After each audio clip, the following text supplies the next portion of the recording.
الحمد لله زين النبيين بحبيبه المصطفى ومن على المؤمنين بنبيه المجتبى وصلى الله تعالى على آله وأصحابه الذين أوفوا وعهدا. أما بعد فأعوذ بالله من الشيطان الرجيم. بسم الله الرحمن الرحيم.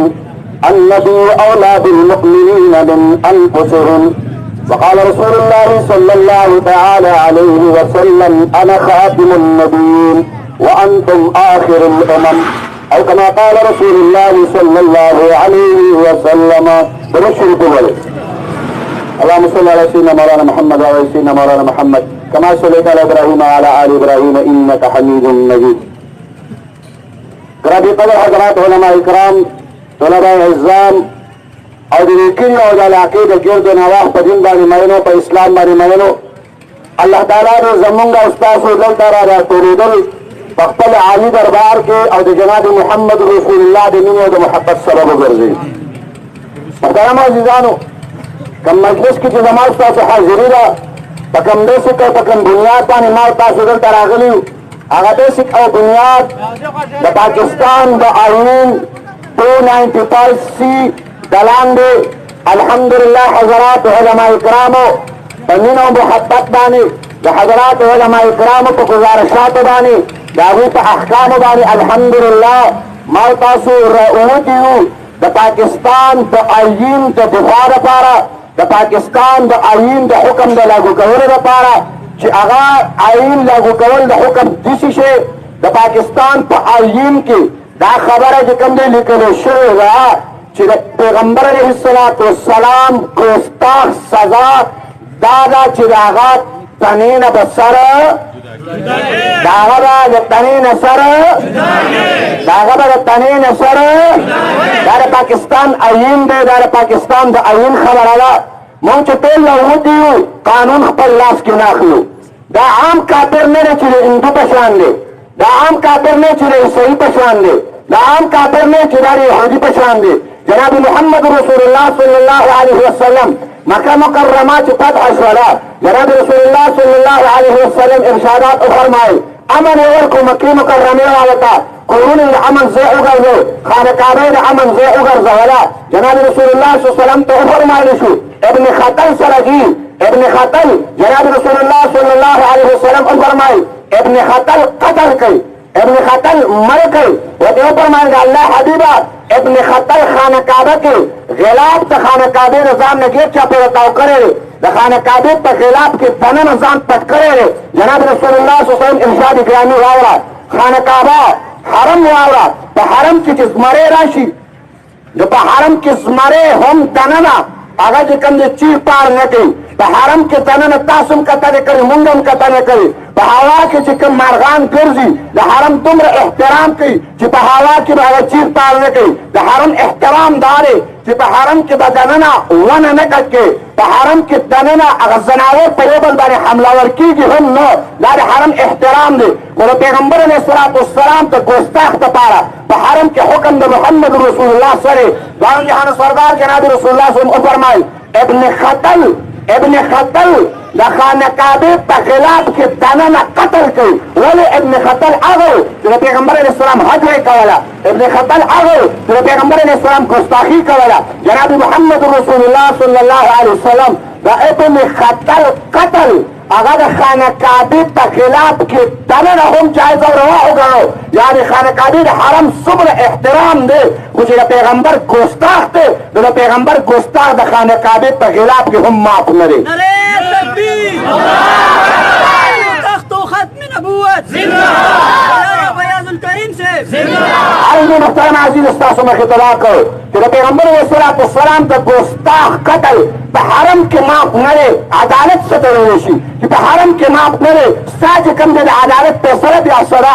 عدالت ته خو ما 2 کاله کتنه کړې ده، عدالت ته خو ما 2 کاله تماشې کړي دي، عدالت ته خو چې کوم دی 2 کاله ما صبر وکړو. خو چې عدالت فیصله رانه وړوله نو دا فیصله د چا وه؟ دا فیصله د چا وه؟ ما دا خبره وکړه چې دا فیصله د دا فیصله د ابوبکر صدیق عدالت کړې وه، دا فیصله د عمر فاروق عدالت کړې وه، دا فیصله د عثمان رضی الله تعالی عنه د عدالت وه، د حضرت علي رضی الله تعالی عنه د عدالت وه، دا فیصله د جناب محمد رسول الله د عدالت وه چې ستا عدالت فیصله نه ورکړله، هغوی د محمد رسول الله د عدالت فیصله راواغېستله، سر یې کړي چې کوم دی جدا کړو.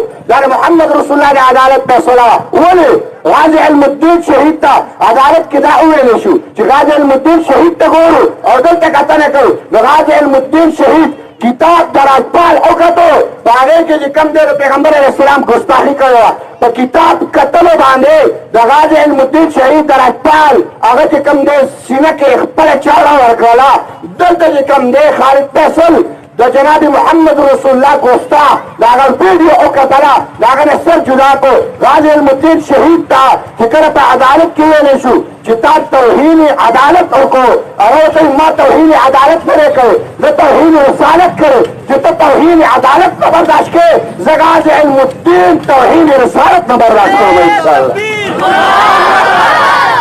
ختم نبوت जिंदाबाद, गुस्ताखी रसूल की एक ही सजा, हमारी हासिल खालिद को रिहा करो.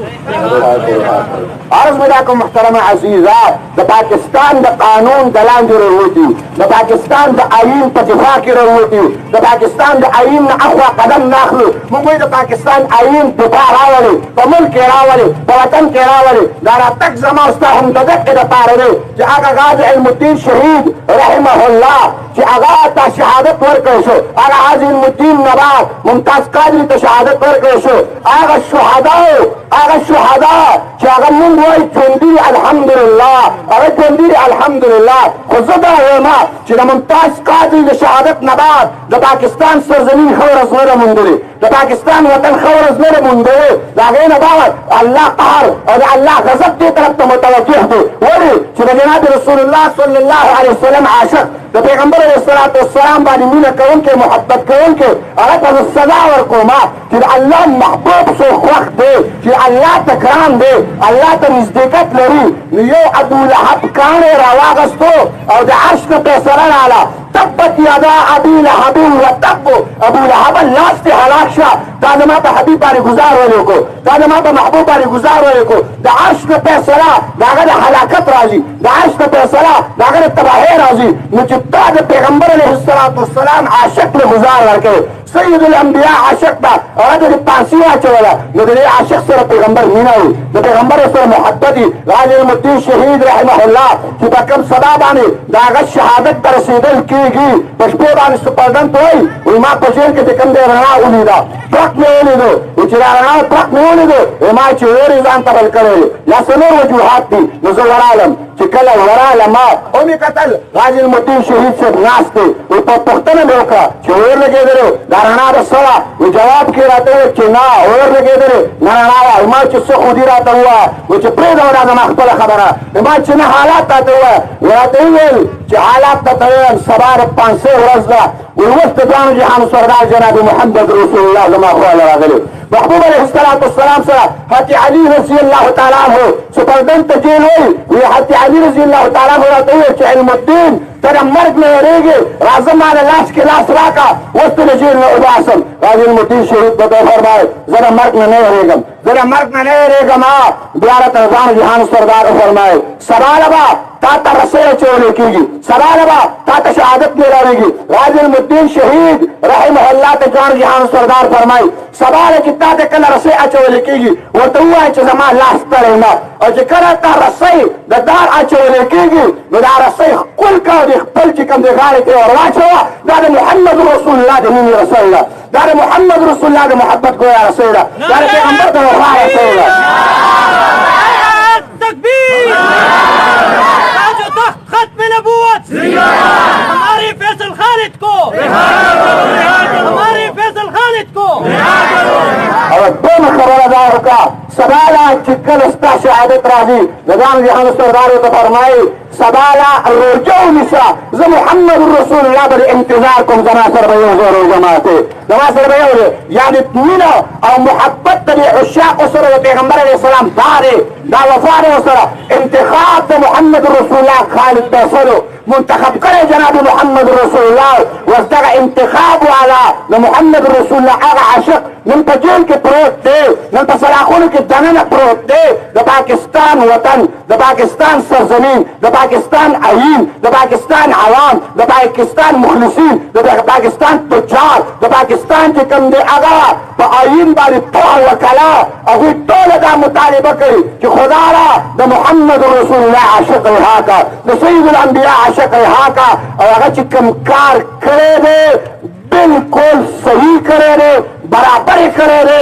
اور دا محمد رسول اللہ گستاخ قتل کرے رے اور دا گستاخ یہی سزا دا سرطن سے سرطن سے سرطن سے اس کے لئے خیال لے پل خالد پیسل حکومت نگوارو کا نگوارو پل خالد پیسل حکومت نگوارو کا نگوارو یہی غوارو کا نگوارو یہی غوارو کا نگوارو یہی غوارو کا نگوارو سبال با انشاءاللہ نمازگر نہ تر دما خامہ پوری د شکر په چوک باندې ان شاء الله تعالی مظاهره راځي بتول راځي بتول پیغمبر د مینې محبت اظهار کوي ان شاء الله خاص دار منظر بتول راځي ان شاء الله الله مقاد وبال جمعی مبارک منظر آباد مفتی صاحب فرمائے پتنگی کی بھائی ان شاء اللہ تعالی جمعی منظر آباد پتنگی کی مازیگر ما خامہ پورے د شکر په چوک باندې ان شاء الله تعالی